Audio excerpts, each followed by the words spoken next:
이 지금 김진성 지금 어떤 상태에 있습니까? 저도 뭐 이제 김진성은 어차피 신병이 검찰이 이제 확보하고 있는 것 같은데 지금 재판 일정이 아직도 잡히질 않은 것 같고요. 예. 부산에 기사를 검색해 본 거에 따르면 다만 이제 의미 있는 이제 김진성의 이제 그 주변 행적으로는 사선 변호사를 선임했다고 해요. 그러니까 이제 구속영장 실질 심사를 받을 때까지는 국선 변호인이었었는데, 네네. 그 뒤로 그 검찰 조사를 받으면서부터는 사선 변호인을 선임을 했고, 그리고 뭐 정확히 이것까지는 제가 확인은 안 해봤습니다만 이제 저희 이제 방송할 때 이제 현지에 있는 분들이 저한테 전해온 거로는 사선 변호사가 그 검찰 출신 변호사다, 전관 변호사다라고 네네. 얘기하는데. 김진성이 굉장히 그 경제적으로 그 공공해가지고 네. 부동산 그 중개 사무소 임대료도 뭐 7개월째 못 내고 그랬다는데 과연 그런 사람이 사선 변호사를 그러니까요. 선임할 능력이 있을까? 또 다른 한편으로는 어차피 김진성은 확신범이지 않습니까? 네네. 그러니까 처벌을 각오하고 범행을 저지른 사람이 국선이 아니고 사선을 선임을 했다라고 얘기하는 건 자신 스스로 뭔가 뭔가 스스로 조금 이 구명을 하겠다라고 하는 의지를 좀 보인 거잖아요. 네. 예, 그래서 이 사선 변호사 선임 때문에 더더욱 김진성은 단독 범행이 아닌가, 누군가의 지시를 받고 김진성의 뒤를 봐주는 공범이 있을 가능성이 높아 보입니다. 야, 그러네요. 이게 네. 아니 돈도 많이 들 텐데요. 많이 들겠죠. 그리고 아까 얘기했던 대로 지금 저희한테 제보해 주신 분대로 예. 검찰 출신 변호사, 전관 변호사라고 얘기하면은 그러니까요. 또 이 사건의 그 중요성들 감안하면 그 변호인 선임료가 수임료가 엄청날 텐데. 뭐 최소한 뭐 어떤 수천만 원 정도 될 텐데 과연 네, 그걸 네. 김진성이 어떻게 감당할지. 예. 그러니까 그 이제 보통 이제 비교를 안두희랑 비교를 하는데, 그러니까 안두희 같은 경우에는 이제 암살에 성공을 했고 네. 그 성공한 사례를 받은 거 아니냐. 실제로 이제 뭐 진급이랄지 이런 것들이. 네네. 근데 이제 만약에 김진성도 정말 그 많은 분들이 추정하는 대로 공범이 있고 이게 만약에 성공했다고 하면은 이게 사례를 많이 받았을 텐데. 그렇죠. 실패로 돌아가면서 사실 약간 좀 공범들은 불안할 수 있을 것 같거든요. 네, 많이 불안하겠죠. 뭐 불어버릴 수도 있고요, 진실을. 네. 많이 불안할 것 같아요. 그래서 사실 재판 일정을 아직도 잡지 못하고 기소가 1월 29일 날 됐기 때문에 재판 일정은 2주 정도 지나면 벌써 잡혔을 것 같거든요. 첫 기소는. 네네네. 그런데도 재판 일정이 아직까지 잡히지 않은 걸 봐서는 그 김진성이 법정에 나와서 무슨 얘기를 할지 모르니까 아예 총선 전에는 재판 기일을 안 잡으려고 하는 게 아닌가. 총선 전에는 네. 총선에 영향을 미칠 수가 있으니까. 법정에 나와서 뭐래도 김진성이 직접 그동안에 뭐 영장 실질 심사 받을 때 뭐 기자들 질문에 간단한 답변을 하긴 했지만 네네네. 법정에서 특히 공범과 관련해 가지고 뭔가 중대한 또 뭐 심경 변화가 있을 수도 있고 실수할 수도 있고. 네. 그 말씀이 옳을 것 같습니다. 지금 사실 저희가 공개돼서 뭐 들어본 게 없으니까요. 그렇죠. 네. 뭐 알 수 있는 게 없으니까요. 지금요. 네. 근데 법정은 저희들이 어쨌든 간에 참관할 수 있는 거 아닙니까? 그렇죠. 참관을 막을 수도 있습니까? 막을 수는 없고 이제 뭐 워낙 이제 사회적으로 주목을 끄는 사건들 같은 경우는 법정의 공간이 제한되다 보니까 이제 뭐 추첨을 통해 가지고 출입 인원을 제한할 수는 있지만 인원을 제한할 수는 있지만 뭐 비공개 재판으로 진행하지는 않겠죠. 아주 뭐 모든 걸 뭐 비공개를 하는 이유도 비공개하는 그런 상황이다 보니까요. 네. 야, 이게 참 걱정입니다. 예, 그 지금 그 경찰 발표를 하고 그 다음에 송치를 한 이후에 검찰이 또 이제 입장을 냈는데요. 이게 그 뭐 변화된 지점이 있는지 또 검찰이 명시한 죄명은 뭔지 궁금합니다.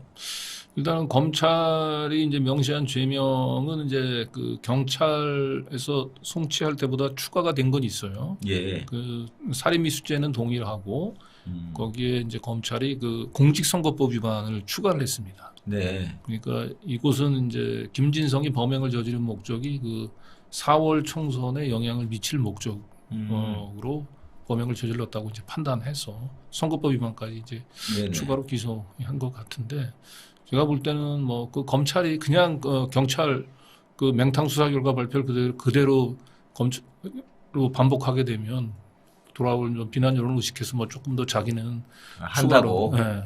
그냥 일하고 있다고. 의미 없이 하나 얹은 게 아닌가 싶어요. 아. 근데 선거법 위반은 제가 보기엔 공소 유지가 쉬워 보이지 않아요. 왜냐하면 김진성이 이제 처음으로 범행을 지금 모의하기 시작한 시기가 늦어도 2023년 지금 4월, 예. 4월 달에 칼을 구입을 했다는 거니까. 당 가입은 그 전이었던가요? 그렇죠. 지금 뭐 2월, 2월인가? 3월 네네. 얘기 나오니까. 4월이 칼 구입했다. 네, 그러면 사실 2023년 2월, 3월 달에 1년 뒤에 있을 총선에 영향을 미치기 위해서 범행을 결심했다라고 얘기하는 건 좀 무리가 따르죠, 사실은. 그럼 검찰은 그 정도는 자기들도 알 텐데요. 그러니까 제가 볼 때는 일하고 있는 검찰은 모습을. 아까 근데 두 가지 의도가 있는데 네네. 그래도 우리가 경찰보다는 조금 열심히 수사했다라고 해서 적용 제목을 하나 더 얻는 얻는 게 거고 하나가 있고. 또 한편으로는 이게 사실 공소유지가 잘 안 될 것 같아요, 제가 볼 때는. 그러면 나중에 결국은 김진성이 이제 그 선고 이제 형량을 다툴 때 네네. 그 두 가지 제목에서 한 가지가 빠지면 뭔가 그걸 이유로 해가지고 그 선고 형량을 조금 낮출 수 그런 것까지 좀 염두에 두고 한 게 아닌가. 야, 굉장히 고단수네요. 왜냐하면 일부 무죄 이렇게 되잖아요. 그러겠네요. 또 그럼 그걸 대서특필하고 검찰과 언론의 그 오래된 협업 아닙니까? 그렇죠. 그러니까 이제 선거법 위반 부분들은 살인미수죄는 유죄, 선거법 위반은 무죄 이렇게 되면 뭔가 이 김진성의 범행 자체가 뭔가 좀 그 공소유지가 좀 불안전하게 됐고 그래서 거기에 따라서 좀 형량이 좀 낮게 선고가 돼도 그걸 뭐 김진성을 이제 뭐 검찰이 봐주려고 했다기 보다도 검찰은 할 만큼 했는데 법원에서 부재가 선고된 걸 어떻게 그러네요. 뭐 이런 그러네요. 책임을 좀 법원에 떠넘기려고 하는 그런 고도의 노림수가 좀 숨어 있지 않을까 싶어요. 저는. 방금 전에 소름이 돋았습니다. 네. 그러니까 오랫동안 이 언론과 검찰을 파헤쳐 오시면서 어떤 그들의 그 논리, 속성 이런 게 있다는 거 아닙니까? 그렇죠. 야, 이게 좀 끔찍하네요. 이 지금 정말 사실 경악한 사건입니다. 경악할. 전 세계 언론들도 다루는데 우리 언론만 정말 이게 다루질 않는데요.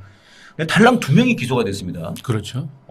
한 명은 이 주범인 김진성이고 구속 기소가 됐습니다. 또 한 명은 단순 방조범 이래가지고 불구속 기소가 됐는데요. 이 명백하게 살인을 목적한 거고 아까 저희들이 지금 영상을 내보냈습니다만은 이건 정말 뭐 어마어마한 이 뭐 숙련된 살수라고 볼 수 있는데 이 공범을 이제 구속 기소한 게 아니라 이제 뭐 불구속 기소한 거 이거는 뭐 정말 안 찾겠다. 그렇죠. 그러니까 일단은 이제 두 가지 문제가 있는데 그 지금 단순 방조범으로 기소된 사람들을 과연 이게 단순 방조범으로 볼 것이냐 아니면 공동으로 이제 범행을 공모한 공동 정범으로 볼 것이냐라고 하는 점에서 보면 저는 이분은 단순한 방조범이 아닐 가능성이 높아 보이는 게 김진성이 이제 범행을 모의하고 검찰 수사 결과 발표에 나오는 내용인데 이 방조범으로 기소된 사람한테 처음으로 그 이재명에 대한 살해 그 계획을 밝히는 시기가 2023년 5월 달입니다. 2023년 5월 달. 그러니까 범행 직전에 내가 범행을 할 이런 계획을 하고 있는데 범행 후에 나의 범행 동기가 적은 이런 좀 편지를 여기다 보내줘라라고 하면 그러면 방조범이 될 수도 있긴 있어요. 그런데 직전이라면 2023년 5월 달이란 말이에요. 그러면 상당히 오랫동안 그 이 범행 오래전에 범행 계획을 알고 있었다는 거지 않습니까? 그런데도 불구하고 본인이 이걸 그대로 묵인하고 있었다. 그리고 지금 김진성이 지금 검찰 수사결 발표라도 이 사람하고 범행 계획을 털어놓은 게 2차례거든요. 5월 달 말고 12월 달에도 한 번 더 이 사람하고 얘기를 했고 그리고 이분은 상당한 재력가인 것 같아요. 범행 그 검찰 수사결 발표할 때는 김진성이 이 두 사람하고 어떻게 가까워지냐고 얘기했더니 이 방조범이 가지고 있는 소유하고 있는 부동산을 김진성이 그 뭔가 이 중개를 해줬다. 그런 얘기들이 좀 나와요. 그래서 관계도 뭐 밀접하네요. 그 정도면은. 그리고 나이가 이분이 75이고 김진성이 66세인가요? 그러니까 거의 한 10살 터울이 진단 말이에요. 그러면 10살 터울이 지는 관계고 경제력 어느 정도 재력도 있는 사람이고 2023년 5월 달부터 범행 조모를 알고 있었다고 얘기한다면 이분은 방조범이 아니고 뭔가 네. 김진성의 그 배후에서 아. 예, 범행을 사실상 좀 지시하거나 아니면 뭐 공모를 하는 관계에 있지 않았을까. 네네. 그런 부분들에 대해서 검찰이 충분한 수사가 됐는지 사실은 저는 이제 의문이고. 그리고 이제 두 번째로는 지금 공범이 없다라고 하는 이유, 경찰에서 그 김진성의 휴대폰을 그 입수해가지고 그 중에서 이제 최근에 통화했던 사람 뭐 74명인가요? 하여튼 70여 명 정도를 다 조사를 했다고 해요. 네네. 그랬는데 이제 그 70여 명 가운데서는 이렇게 공범의 혐의점이 있는 사람들이 없다 이렇게 발표를 하거든요. 그런데 이제 중요한 거는 검찰에서 확보한 이 휴대폰이 김진성이 범행 당일 사용한 휴대폰인지 여부가 불분명해요. 네. 네? 지금 네네. 김진성이 보시면 동선이 보면은 아산에서 그러니까요. 부산으로 출발하기 전에 자기 차에다가 유심칩을 빼가지고 휴대폰을 뒀다고 하죠. 네. 그거는 검찰에서 수고해 갈 걸 사실은 다 알고 있었다고 알고 볼수 있죠. 놓은 거예요. 네. 근데 제가 보기에는 그 검찰이 그 휴대폰을 가지고 와가지고 아하. 그거를 이제 포렌식해서 거기에 그 휴대폰을 가지고 통화했던 사람들만 좀 조사했을 가능성이 높다고 봅니다. 네. 근데 중요한 건 김진성이 그 범행 당일 택시를 타고 가면서 사용했던 휴대폰이 등장했죠. 네. 택시 운전하시는 분이 김진성이 이제 그 딱 타면서 가덕도 주소를 네. 보여주면서 이리로 갑시다 이랬다는 거 아니에요. 메시지가 그쪽으로 와 있었다는 거죠. 그 핸드폰으로. 네. 그러니까 어쨌든 이제 그 문자를 보여줬다라고 하는 건 누군가 이제 그 문자를 보내줬을 주소를. 그렇죠. 문자로. 그러니까 그건 공범이 있은 가능성을 보여주는 굉장히 중요한 증거죠. 그렇죠. 그리고 중요한 건 어쨌든 범행 당일날 그 사용했던 휴대폰이 있다는 거잖아요. 그런데 그 제가 현재까지 취재해본 바에 따르면 범행 당일날 김진성이 사용했었던 휴대폰을 경찰도 그렇고 검찰도 그렇고 압수했다는 얘기가 없어요. 네? 그러니까 뭐냐면 차에 놓고 내린 것만. 차에 지금 놓고 내린 것만 지금 갖고 갖고 간 거고 김진성이 이제 범행을 위해서 사용한 휴대폰은 그날 당일날 뭐 좀 대포폰을 만들었을 수도 있고 네. 아니면 그 전서부터 범행을 모의하는 데 사용한 휴대폰과 일상생활을 영위하는 데 사용한 휴대폰을 구분했을 수가 있어요. 네. 그러니까 이 차에 내린 휴대폰은 뭐 해봐야 뭐 범행과 관련된 그 단서가 나올 가능성이 거의 없고 그러다 어쩌다 방조범 하나가 걸린 것 같아요. 거기서.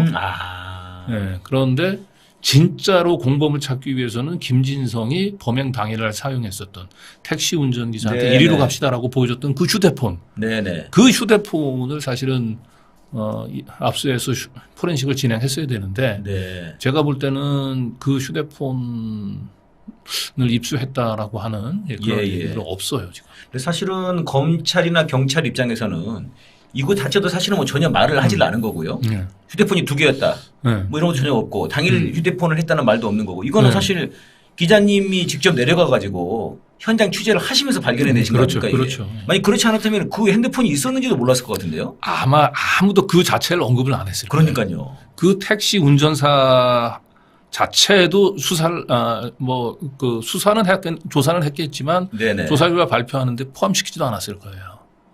네. 철저하게 언론에 노출되지 않은 부분들, 언론에 노출되지 않은 동선은 검찰 수사 결과 보면 안 나왔어요. 예를 들면 제일 관심을 갖는 게 저는 지금 김진성이 아산 KTX역 타고 부산에 내려와 가지고 이제 왔다 갔다 하고 범행까지 이르는 과정에 점심과 저녁을 어디서 먹었는지가 안 나와요. 범행 전날. 범행 당일날 아침에는 6시 47분인가에 식당에 콩나물 해장국집이 있어요. 네네네. 거기 가서 아침을 먹은 건 사진까지 공개됐는데 네네.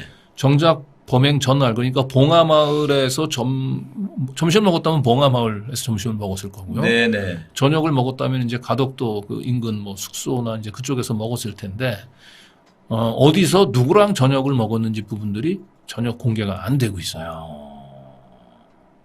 먹었을 텐데 분명히. 그렇죠. 지금 보면 그 김진성이 그런데 이제 그 봉하마을 거쳐서 평산마을 왔다가 이제 부산으로 이동을 하잖아요. 근데 평산마을을 거쳐서 이제 울산역에서 이제 그 부산행 그 KTX를 탄 시각이 5시 50분인가? 그리고 평산마을에서 울산역으로 가기 시작한 게 한 4시 50분인가 그러거든요. 네.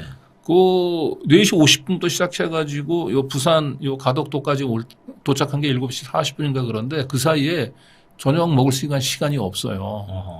그러면 가덕도에 이동하면서. 도착을 해서 그 숙소로 지금 이제 이동하는 시간이 8시거든요. 네네. 저는 그 숙소로 이동하고 난 이후에 누군가 만났어. 저녁을 먹었다면. 숙소로 간 뒤에. 네. 근데 그 부분들에 대해서 범인 김진성의 알리바이는 없어요. 그냥 숙소로 들어가서 잠을 잔 거로만 나와요. 네. 그리고 그 우리가 이제 모텔 사장님한테 얘기를 물어보니까, 그 모텔에서 따로 뭐 그 뭐라 그래요? 룸 서비스 이런 거 있죠? 예. 그런 거 안 했다고 해요. 그러면 김진성은 4시서부터 시작해가지고 그 숙소에 들어와서 그 다음날 아침 때까지 쫄쫄 굶었다는 거예요. 네. 근데 물론 이제 그 범행을 결심을 하고 긴장이 돼서 저녁을 안 먹을 하는 밥 생각이 없었을 수도 있죠. 그건 아닐 것 같아요, 기자님. 아까 저희 영상에 맨 처음에 틀어놨지만 네. 이재명 대표한테 그때 실식 웃고 있지 않습니까? 그렇죠. 완전히 여유가 있어요. 이거 뭐 저녁 먹었어. 점심 저녁 다 먹고 잘 챙겨 먹었을 거예요. 뭐 커피도 먹고 여유 있게 그냥 완전히 진짜 킬러예요, 킬러 보니까. 네. 그럼 그 기자님 말씀대로 분명히 먹었네요. 먹었을 거예요. 그러니까 계속 이동만 하진 않았을 거 아닙니까? 전혀 긴장이 없어 보입니다. 긴장이. 네.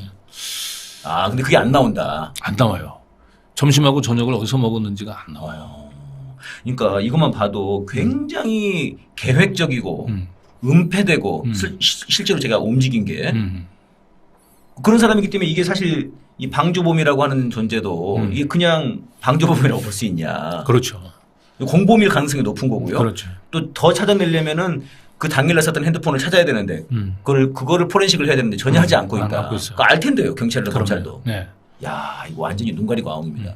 저는 그것도 그렇습니다. 편지도 이 편지는 누구한테 내가 성공하면 이 편지를 이렇게 실패하면 이렇게. 그러니까요. 실제로 그렇게 해준 거 아닙니까 방조범이? 그러니까 사전에 치밀한 계획이 짜져 있어요. 이거 자체만 해도 방조는 아닌데요. 그럼요. 그 편지를 그리고 그러면 그거 폐기했다는 거 아닙니까? 그리고 방조범이라 하더라도 이미 2024년 5월살부터 사람을 그러네요. 죽이겠다라고 하는 계획을 인지했던 사람이에요. 네네. 이 사람을 불구속으로.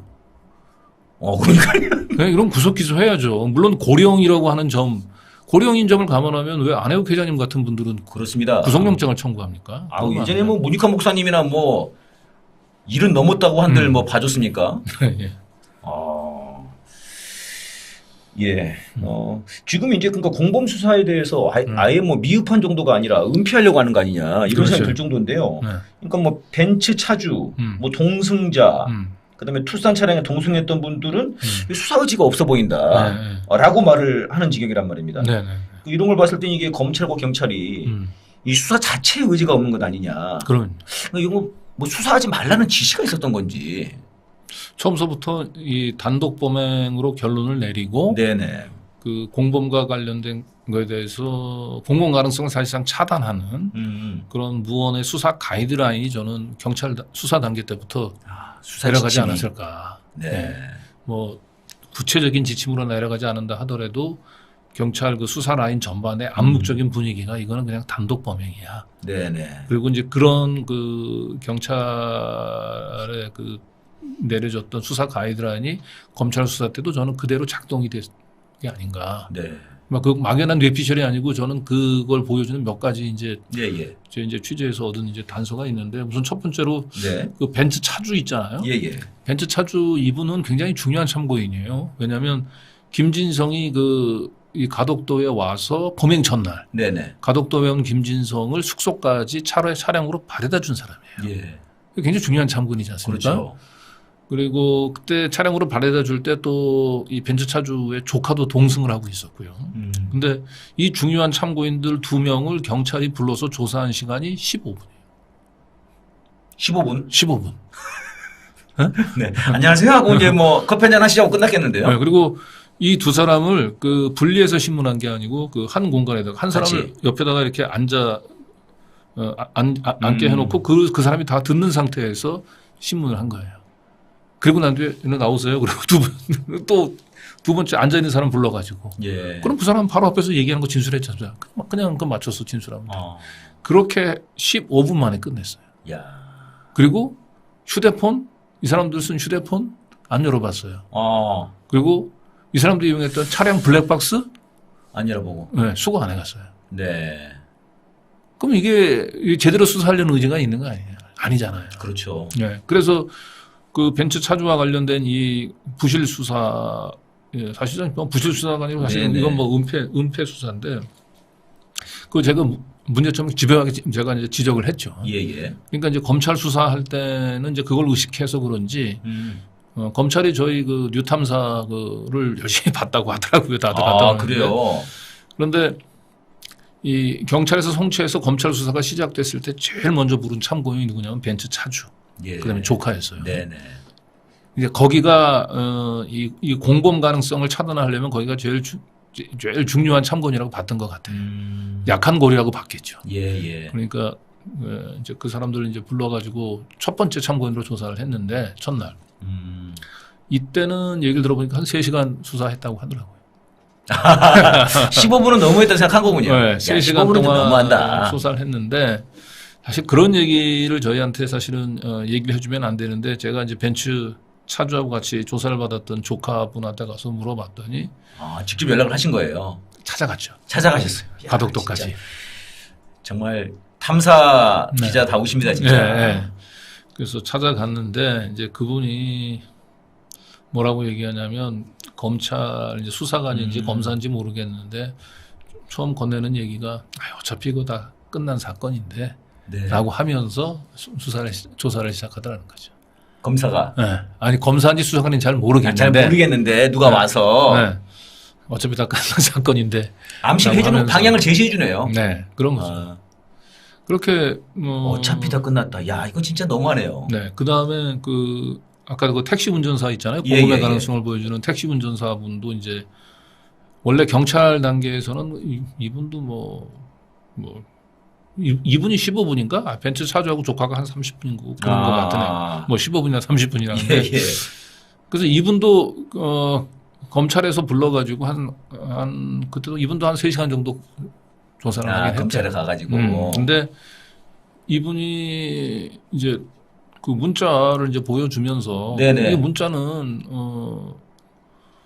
이게 주소를 찍혀 있는 건 누군가 범인 김진성한테 이 문자를 보내준 거 아니냐. 예. 그럼 이건 공범 가능성이 있는 증거 아니냐라고 네. 얘기를 했대요. 아하. 검찰에 가서. 그런데 그 얘기를 들었던 수사관이 하는 얘기가 자기가 자기 번호로 문자를 보낼 수도 있습니다. 이런 얘기를 하더라는 거죠. 야, 이거 완전히 뭐 방향을 제시해주는군요. 그러면 안 되잖아요. 그러니까 이미 딱 조사를 하는 게 아닌데요? 검찰이 프레임이 짜 있었던 거예요. 그러니까 공범이 나오면 안 되는 거예요. 공범이 나오면 안 되는 거네요. 네. 절대 나오면 안 되는 그런 검찰과 네. 경찰이네요. 그런데 이제 저도 뭐 휴대폰 저는 그런 경험이 없는데 그 휴대폰으로 자기 번호로 문자를 보내면 문자가 가긴 가요. 네. 가는데 같은 문자가 2개가 찍힙니다. 왜냐하면 자기가 보낼 보내잖아. 때 하나, 보낼 때 하나, 그다음에 받을 때 하나 하기 때문에 네네. 2개가 연속적으로 찍히게 돼 있어요. 그런데 안 해봐가지고 좀 모르겠어요. 우리 보통 사람 그걸 안 하죠. 안 하죠. 그런데 택시 기사분 얘기는 그렇지 않았다는 거예요. 네, 하나만 보였다. 하나만 보였고, 그리고 그 밑에 이 문자 보낸 밑에는 또 뭔가 누군가 손글씨 쓴 거 같은 걸 이렇게 촬영을 해서 보낸 뭔가 사진이 또 있었다. 엄청나게 중요한 증언이네요. 그렇죠. 중요한 증언이에요. 그런데 이 얘기를 듣고 수사관이 하는 얘기가 네네. 이건 문자는 자기가 자기 번호로도 보낼 수 있습니다. 이랬다는 거예요. 이거 뭐 소름이 돋는데. 그리고 거기서 이제 자기가 자기 번호로 보냈다라고 하는 얘기에 담긴 또 다른 의미는 뭐냐면 네. 경찰이 그 범행 당일 그 택시기사한테 보여줬던 휴대폰을 입수 못했다는 거죠. 입수했다면은 그렇게 가정적으로 얘기할 필요 없잖아요. 그게 있다면. 네. 그 문자는 우리가 확인해 보니까 이렇습니다. 이렇게 얘기하는 거지. 보낼 수도 자기가 자기 번호로 보낼 수도 있습니다. 이렇게 얘기는 안 했겠죠. 입수 못했던 것 같아요. 휴대폰. 입수를 못한 겁니까? 안 한 겁니까? 뭐 둘 다 가능성이 있겠지만 네. 어쨌든 범행 당일 김진성이 사용했던 휴대폰을 입수를 하지 못한 상태라면 네네. 저는 이 섣불리 공범은 없는 거로 결론 내면 안 된다고 봐요. 네. 더 병범이 있을 가능성을 의심해봐요. 네. 그게 상식이잖아요. 근데 지금 말씀 들어보면은 공범이 네. 말하자면 배우가 그냥 뭐 일반 개인이 아닐 것만 같은 그런 생각이 드네요. 이거 뭐 검찰과 경찰이 거의 뭐 이 정도면 공범으로 지금. 저도 이 취재하면 취재할수록 그렇습니다. 와. 김진성은 처음서부터 네네. 뭔가 자기를 국가기관에서 자기를 보호해 줄 거라고 하는 부분들에 대한 어느 정도의 확신이 있지 않았을까 보고요. 네. 그다음에 그 경찰이 이 정상적인 수사라면 위에서 네네. 어떤 외압도 없었다고 얘기한다면 네네. 그 벤츠 차주나 조카를 불러서 조사할 때 무려 5명의 경찰관이 왔거든요. 그런데 두 사람을 15분? 30분. 30분? 그러니까 한 사람당 15분. 한 사람은 15분? 30분 조사하고 보낸다는 게 말이 됩니까? 5명 수사관이요. 네. 그리고 블랙박스, 차량 블랙박스 볼 생각도 안 하고. 네. 거기다가 그 사람들 휴대폰도 한번 확인해 볼 생각도 안 하고.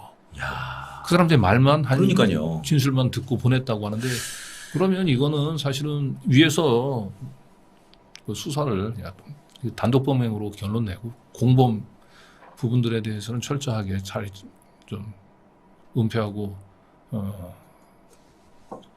그 공범 가능성 수사에 대한 차단하라고 하는 지시가 네.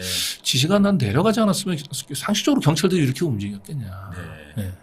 아니 그러니까 그 물청소한 것도 말입니다. 그렇죠. 그 어떤 분이 나와서 그 경찰 자체가 나와서 말씀하시던데 경찰은 물청소를 안 한대요. 그렇겠죠. 당연하죠. 범행 현장을 보존해야죠. 이건 수사의 ABC인데. 그러니까 보존을 하고 보존이 끝나도 경찰은 물청소를 안 한대요. 네. 그럴 것 같아요. 나도 범행 현장을 저런 식으로 그 자기가 세제까지 가져와가지고 빡빡 그 문대고 와. 먹는 생수를 뿌리고. 네. 그러니까 보통은 이제 다 이거 줄 쳐가지고 끝낸 다음에는 그 이제 그 시설관리공단이나 그 공원 관계자한테 이젠 저희들이 그렇죠. 증거를 다 확보를 했고 이제는 뭐 하셔도 됩니다 이렇게 말한다는데. 그렇죠. 그리고 이제 이건 뭐 제가 직접 취재한 것은 아닌데 이제 우리 김성수 그 예. TV가 이제 제보를 받은 거 경찰 내부에 굉장히 깊숙한 정보망을 가지고 계신 분의 제보에 따르면은 네네. 예, 전날 그 가덕도에 그 부산의 그 정보과 형사들이 많이 왔대요. 정보과 형사들이. 근데 그 사복을 입은 정보과 형사들 틈에 국정원 직원들도 껴 있었다고 해요. 근데 국정원 직원들도 역시 똑같이 사복을 입고 정보과 형사들처럼 행세를 했다는 거예요. 네.